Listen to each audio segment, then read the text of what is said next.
You made this? No. We made this.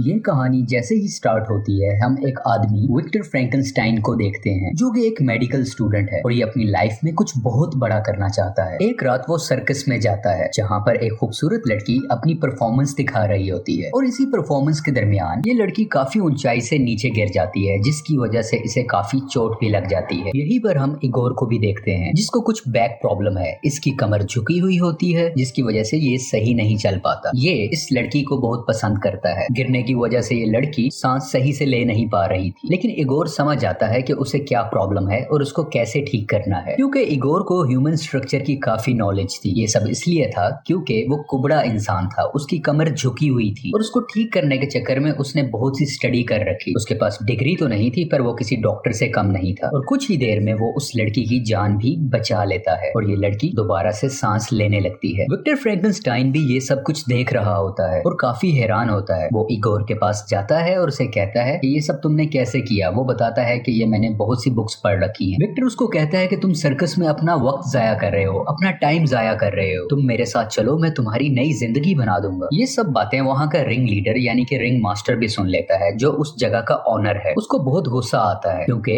Igor वहाँ से जाना चाहता था। वो उसको एक पिंजरे में बंद कर देता है और उसको धमकी भी देता है कि अगर तुमने यहाँ से बाहर जाने का सोचा तो मैं तुम्हें पुलिस के हवाले कर दूंगा, तुम मेरे गुलाम हो और तुमने जितनी भी ह्यूमन बॉडी की एजुकेशन हासिल की है वो सब चुराई गई बुक से हासिल की है और पुलिस जरा भी देर नहीं लगाएगी तुम्हें पकड़ने में। अभी कुछ ही वक्त गुजरा होता है कि विक्टर फ्रैंकेनस्टाइन वहां पर आ जाता है और इगोर को उस पिंजरे से आजाद करके भागने लगता है। यहाँ पर सर्कस वाले दूसरे लोग भी इनको देख लेते हैं, वो इनका पीछा करते हैं, लेकिन काफी मुश्किल से उन सब से बचते हुए विक्टर इगोर को अपने घर पर सही तरीके से वापस ले आता है। घर पर पहुंचते ही सबसे पहले विक्टर कुछ इंजेक्शंस और दवाइयों की मदद से उसकी कमर के अंदर मौजूद पीप यानी कि कुछ गंदा मटेरियल निकाल लेता है ताकि उसका बॉडी पोस्चर्स ठीक हो सके और यहाँ पर इगोर ठीक भी हो जाता है और वो पहली दफा सही तरीके से खड़ा हो पाता है। यानी कि अब इगोर एक कुबड़ा इंसान नहीं है, वो सही से चल सकता है। दूसरी तरफ हम एक पुलिस ऑफिसर को भी देखते हैं जो कि कुछ लोकल कत्ल और इगोर के गायब होने की इन्वेस्टिगेशन कर रहे होते हैं। विक्टर इगोर को बताता है कि मैं एक एक्सपेरिमेंट जिसका नाम है रिवर्सल ऑफ डेथ उस पर काम कर रहा हूँ, यानी मैं मरे हुए इंसान को, किसी जानवर को दोबारा से जिंदा कर सकता हूँ, लेकिन इसके लिए मुझे बहुत काम करना है और तुम मेरी हेल्प करोगे। यहाँ पर वो एक कंटेनर में इंसानी आंखें भी दिखाता है जिसमें से जब वो करंट पास करता है तो वो आंखें मूव होने लगती हैं। इगोर इतना स्मार्ट होता है कि यहाँ पर वो विक्टर की एक गलती को ठीक करता है। वो उसे बताता है कि तुमने आंखों की नर्व्स को सही से अटैच नहीं किया। जब विक्टर देखता है तो वो बहुत खुश होता है कि उसने उसकी गलती ठीक की और बहुत ज्यादा इंप्रेस होने लगता है और वो इगोर को अब अपना असिस्टेंट बना लेता है। अब कुछ वक्त गुजरने लगता है। यहाँ पर ये दोनों मरे हुए जानवरों के बॉडी पार्ट्स को जिंदा करते हैं। ये दोनों डिफरेंट बॉडी पार्ट्स की मदद से एक जायंट चिंपैंजी बनाना चाहते हैं जो किसी मॉन्स्टर से कम नहीं होगा। ये साइंस को एक नेक्स्ट लेवल पर लेकर जाना चाह रहे होते हैं। काम करने के बाद विक्टर और इगोर एक पार्टी में जाते हैं जहाँ पर इगोर उसी खूबसूरत लड़की से मिलता है जिसको शुरू में हमने सर्कस में देखा था। वो लड़की इगोर को पहचान तो नहीं पाती, लेकिन इगोर अब भी उससे काफी मोहब्बत करता है, काफी प्यार करता है। यहाँ पर विक्टर उसको उस लड़की से दूर रहने के लिए कहता है। वो बताता है कि वो तुम्हारे लिए डिस्ट्रैक्शन है और तुम्हारा सारा फोकस उस लड़की पर गया तो तुम काम पर फोकस नहीं कर पाओगे। खैर अब ये दोनों अपने घर पर वापस आ जाते हैं। यहाँ पर पहली बार हम उस मॉन्स्टर्स चिंपैंजी को देखते हैं जो मुख्तलिफ इलेक्ट्रिक वायर्स में जकड़ा होता है। अब इलेक्ट्रिसिटी गुजारने का टाइम है। इस मरे हुए चिंपैंजी से इलेक्ट्रिसिटी गुजारी जाती है ताकि वो फिर से जिंदा हो सके। इगोर काफी कंफ्यूज हो रहा होता है यहाँ पर, लेकिन उसकी कंफ्यूजन उसी वक्त दूर हो जाती है जब मरा हुआ चिंपैंजी मूव करने लगता है, यानी कि इनका एक्सपेरिमेंट कामयाब हो चुका है।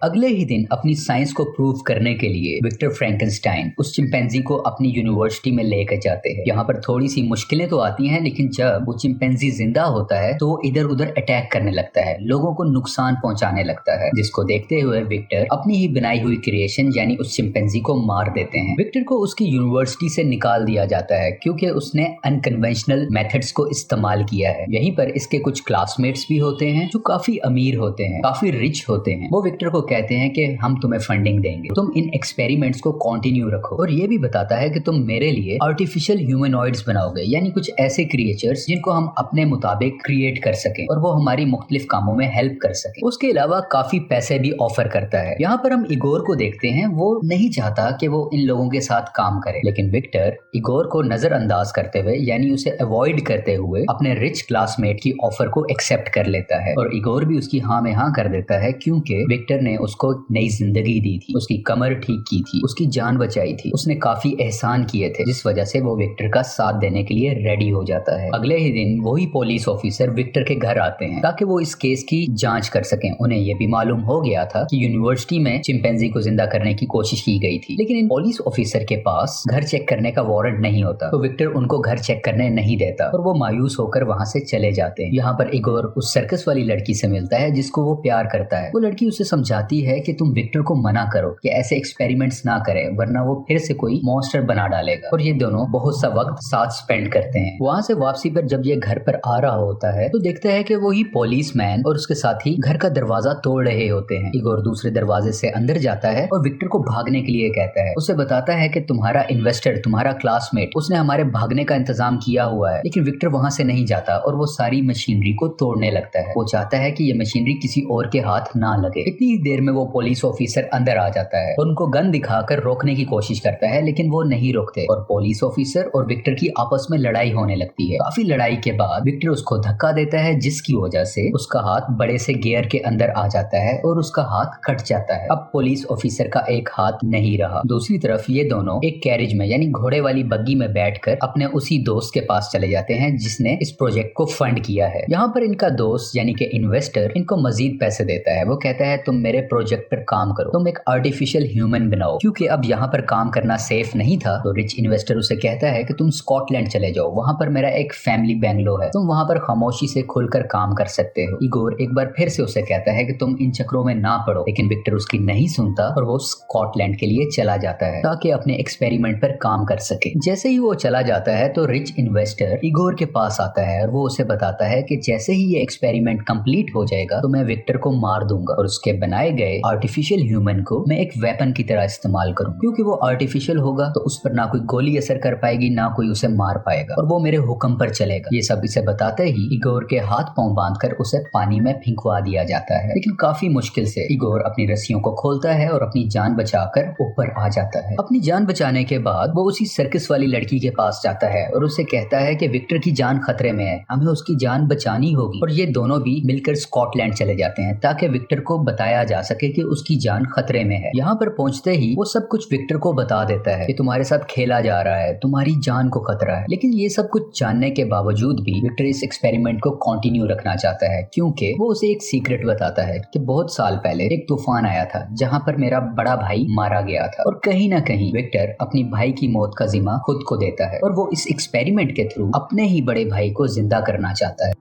कुछ ही देर में वो इन्वेस्टर और पुलिस ऑफिसर भी यहाँ पर पहुंच जाते हैं जबकि विक्टर अपना एक्सपेरिमेंट कर रहा होता है। एक्सपेरिमेंट के दौरान बहुत ज्यादा ओवरलोडिंग हो जाती है, यानी बहुत ज्यादा बिजली जनरेट हो जाती है, जिसकी वजह से हर जगह तबाही मचने लग जाती है, हर चीज तबाह होने लगती है और उनकी मशीन काफी ज्यादा ब्लास्ट हो जाती है और इसी ब्लास्ट की वजह से उस इन्वेस्टर की यहीं पर मौत हो जाती है। पुलिस ऑफिसर विक्टर को कहता है कि इस सब तबाही के पीछे तुम हो, तुम्हारी वजह से ये सब कुछ हो रहा है। और इसी बातचीत के दरमियान वो बनाया गया मॉन्स्टर अपनी जगह से उठता है और मूव करने लगता है। विक्टर कहीं ना कहीं खुश होता है कि शायद उसका बनाया गया एक्सपेरिमेंट कामयाब हो गया है। विक्टर उस मॉन्स्टर से बात करने की कोशिश करता है लेकिन वो कुछ भी नहीं बोलता और वो मॉन्स्टर एक ही जगह पर खड़ा रहता है। पुलिस ऑफिसर काफी डरा होता है क्योंकि ये मॉन्स्टर काफी खतरनाक लग रहा था और वो अपनी गन निकालकर उसकी तरफ शूट करता है, जिससे उस मॉन्स्टर को काफी दर्द होता है और वो उस पुलिस मैन पर अटैक करता है और उसको मार देता है। उसके बाद ये मॉन्स्टर विक्टर और इगोर से भी लड़ने लगता है,